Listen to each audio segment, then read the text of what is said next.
Last lecture में हमने integrating factor के बारे में पढ़ा था। फर्स्ट रूल हमने क्या देखा था, if M D X plus N D Y आपके पास कोई भी होमोजीनियस इक्वेशन है, then 1/mx plus N Y is an integrating factor provided mx plus N Y not equal to 0। Second rule हमने ये पढ़ा था, if the equation M D X plus N D Y equals to 0 is of the form f1xy D X plus f2xy X D Y equals to 0, then 1/mx minus ny is an integrating factor provided mx minus ny आपके पास कैसा होना चाहिए, non zero. ये दो rules हमने पढ़े थे। इन दो रूल्स के अकॉर्डिंग अगर इक्वेशन होमोजीनियस है तो ये उसका इंटीग्रेटिंग फैक्टर होगा, प्रोवाइडेड ये कैसा होना चाहिए, नॉन ज़ीरो। अगर आपके पास गिवन इक्वेशन इस फॉर्म का है तो आप के लिए ये उसका इंटीग्रेटिंग फैक्टर होगा, provided mx minus N Y not equal to 0।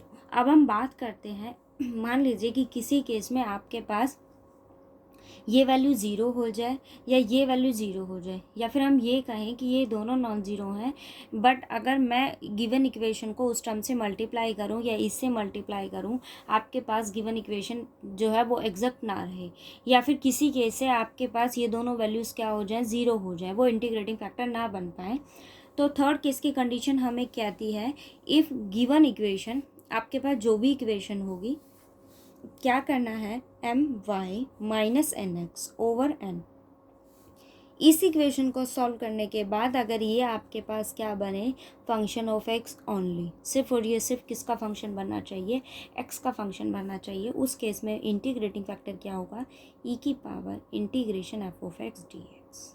ठीक है, M Y curly M over curly Y minus curly N over curly X, अगर आपके पास सिर्फ क्या बने, फंक्शन ऑफ एक्स हो, तो उस केस में ये उसका क्या कहलाएगा, इंटीग्रेटिंग फैक्टर कहलाएगा।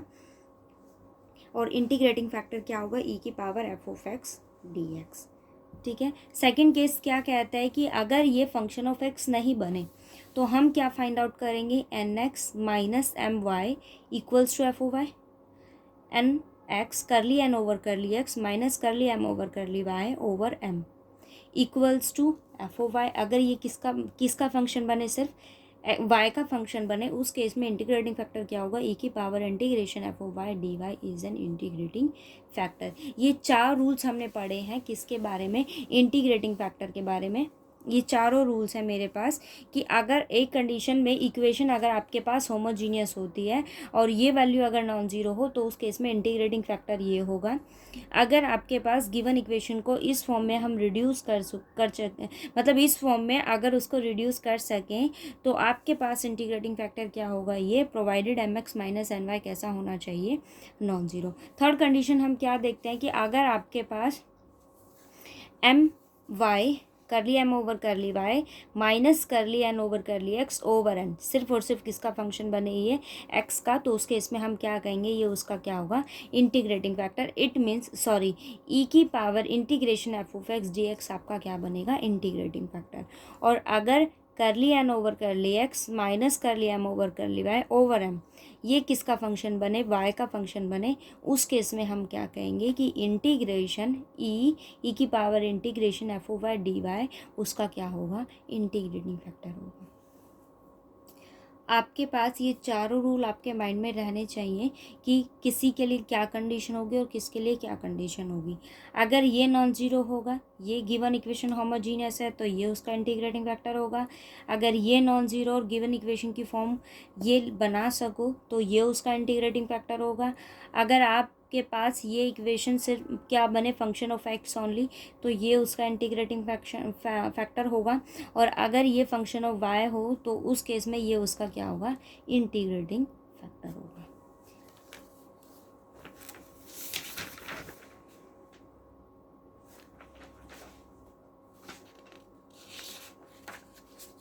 इस रूल के अकॉर्डिंग आप ये क्वेश्चन देखो जरा,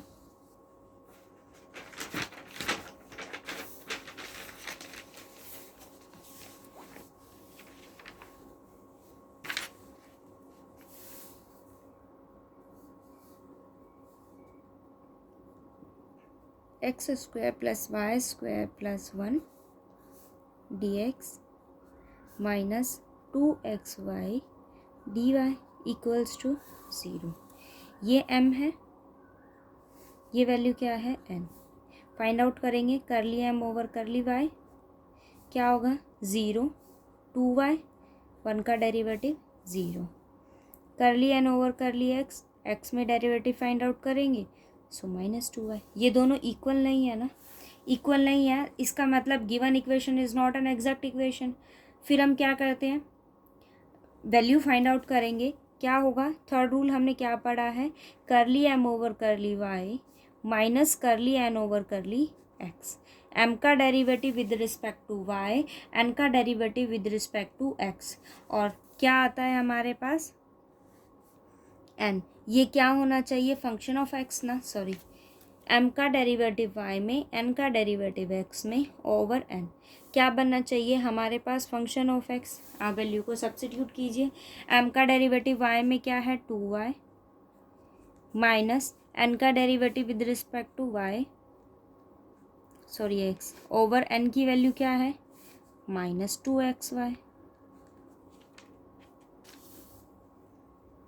इसको सॉल्व करेंगे 4y minus minus plus -2xy, y से y कैंसिल, 2 से 2 कैंसिल, सो 2 ओवर x माइनस, ये क्या है, इसके पास कौन सा वेरिएबल, एक सिंगल x ही वेरिएबल है ना, तो ये इक्वेशन सॉल्व करने के बाद आपके पास ये क्या बन रहा है, function of x and only. So e की power integration f of x dx, आपके पास उसका क्या होगा, इंटीग्रेटिंग फैक्टर। चेक कर लेते हैं, e इंटीग्रेशन -2 को बाहर रखा, 1/x dx, 1/x का इंटीग्रेशन करेंगे तो आपको क्या देगा -2 log x, ठीक है, -2 को ऊपर ले जाएंगे तो आपके पास यहाँ क्या वैल्यू आएगी, e की पावर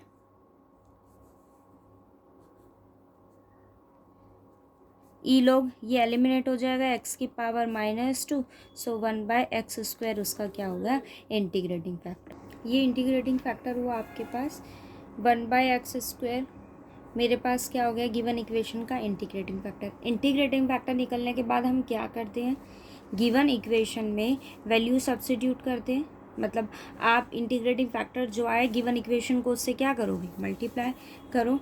गिवन इक्वेशन क्या है, x² प्लस y² प्लस 1, ये m की वैल्यू है, हमने क्या किया, इसको मल्टीप्लाई किया 1/x² से, x² plus 1/x², 1/x² dx, n की वैल्यू क्या है -2xy,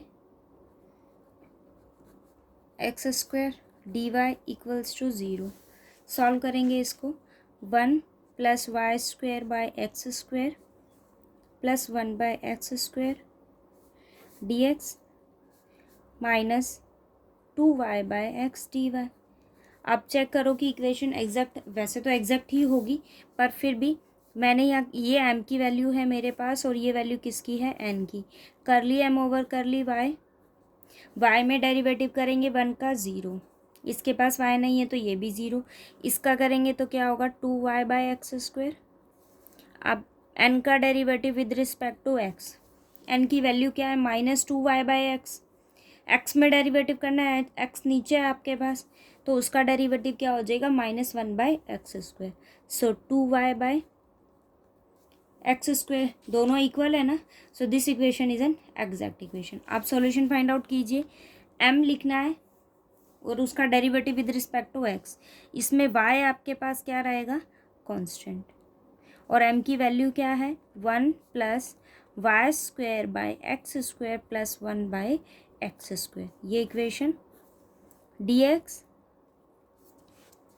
प्लस इंटीग्रेशन करना है n का, n की वो टर्म लेनी है जिसके पास जो x को कंटेन नहीं करे, लेकिन अगर देखा जाए तो ये n की वैल्यू है ना, इसके पास x है ना, इसका ये x को कंटेन करती है, हम सॉल्यूशन में क्या लेते हैं, n की वो टर्म लेते हैं जो x को कंटेन नहीं करती, इट मीन्स इसकी वैल्यू क्या हो जाएगी 0, dy इक्वल्स टू c। इसका सॉल्यूशन फाइंड आउट करेंगे, y एज अ कांस्टेंट रहेगा और integration with respect to x, 1 का इंटीग्रेशन x, 1/x² का integration minus y² as it is x, इसका इंटीग्रेशन -1/x, ये तो 0 है, इक्वल्स टू सी।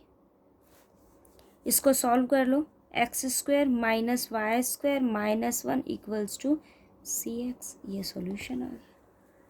ठीक है, तो ये थर्ड रूल के अकॉर्डिंग मैंने क्वेश्चन फाइंड आउट किया था कि आपके पास ये इस वैल्यू को सॉल्व करने से ये क्या बन रहा है, फंक्शन ऑफ x। तो इस केस में आपके पास ये उसका क्या होगा, इंटीग्रेटिंग फैक्टर होगा।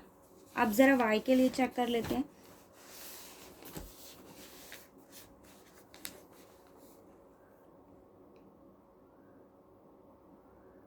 x² plus y dx plus 2x² y² plus x plus y की पावर 4 dy इक्वल्स टू 0। अब गिवन इक्वेशन के अकॉर्डिंग ये क्या है, m, और ये वैल्यू मेरे पास क्या है, n। m का डेरिवेटिव फाइंड आउट करते हैं विद रिस्पेक्ट टू y, तो वो आपके पास क्या बनेगा, 3xy² plus 1। Derivative of n with respect to x, तो वो आपके पास क्या होगा, 4xy² प्लस 1। इसके पास x नहीं है सो वो 0। क्या ये दोनों इक्वल है, नहीं है ना इक्वल। क्या करेंगे, करली n over curly x minus करली m over curly y over m। ये क्या होना चाहिए, फंक्शन ऑफ y। n का x में डेरिवेटिव 4xy²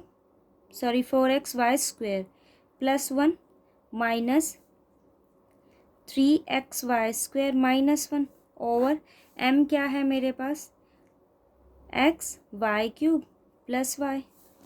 सॉल्व करेंगे इसको, 1 से 1 कैंसिल हो जाएगा, xy² over xy³ plus y।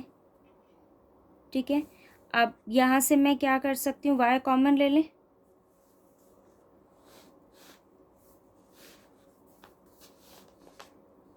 y अगर हम कॉमन लेते हैं, xy²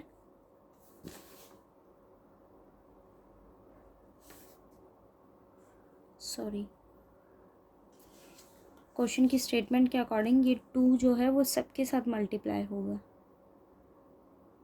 ठीक है, तो ये मैंने गड़बड़ कर दी, यहाँ 2 है, यहाँ भी 2 है, सो आपकी ये वैल्यू होगी 2x है ना, उसकी जगह यहाँ क्या आएगा 2। ठीक है, तो ये बनेगा आपके पास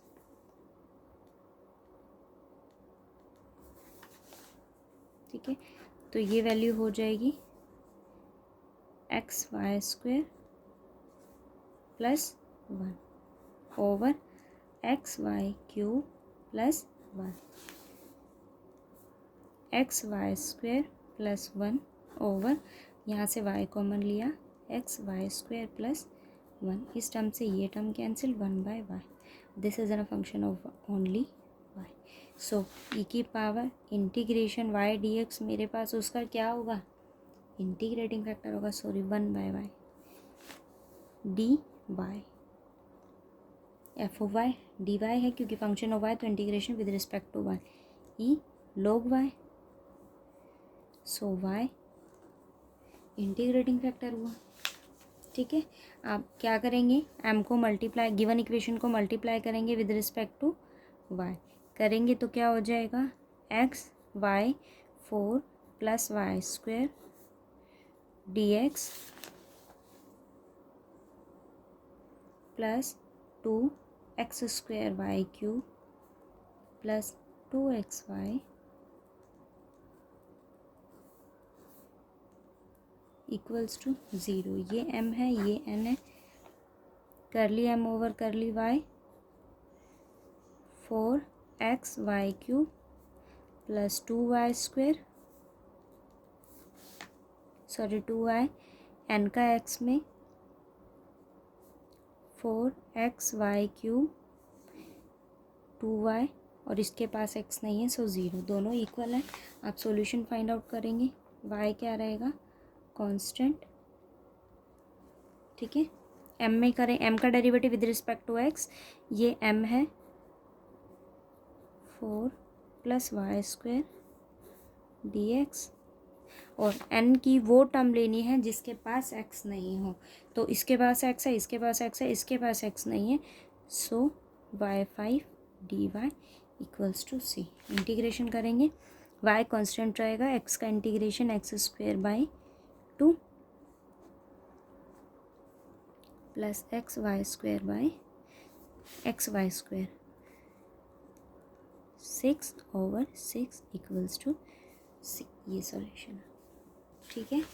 और आपको अगर ये डाउट हो, देखो एक्सरसाइज के बिहाफ पर हम ये कह सकते हैं कि ये 1.6 और 1.6 जो है वो इस मेथड से है आपके पास, ठीक है। 1.6 जो है वो इस मेथड से है, पर आपके पास ऑप्शन है कि आप इन चारों से फाइंड आउट करके देखें। मैंने आपको 4 रूल्स बताए, आप चारों रूल से फाइंड आउट करके देखें। हमने इसको इससे सॉल्व किया है, आप ये इसके अंदर सब्स्टिट्यूट करें। अगर ये सिर्फ और सिर्फ फंक्शन ऑफ एक्स बनता है तो आप वहाँ अप्लाई कर सकते हैं, क्योंकि एग्ज़ाम ये नहीं कहता कि क्वेश्चन कहाँ से आया तो आपको वही मेथड।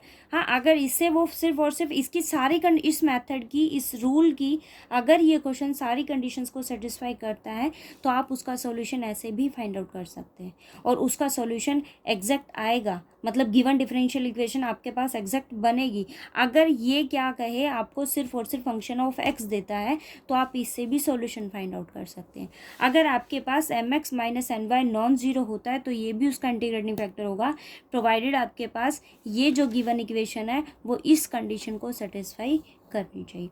तो इस रूल में से अगर वो इन रूल्स की सारी कंडीशन को सेटिस्फाई करता है तो आप अपनी तरफ से, ऐसा नहीं है कि ये 1.6 एक्सरसाइज है तो आप इसका है ये तो इसी मेथड को अप्लाई करें, इसका है तो इसी को अप्लाई करें, नहीं, ऐसा कुछ नहीं है।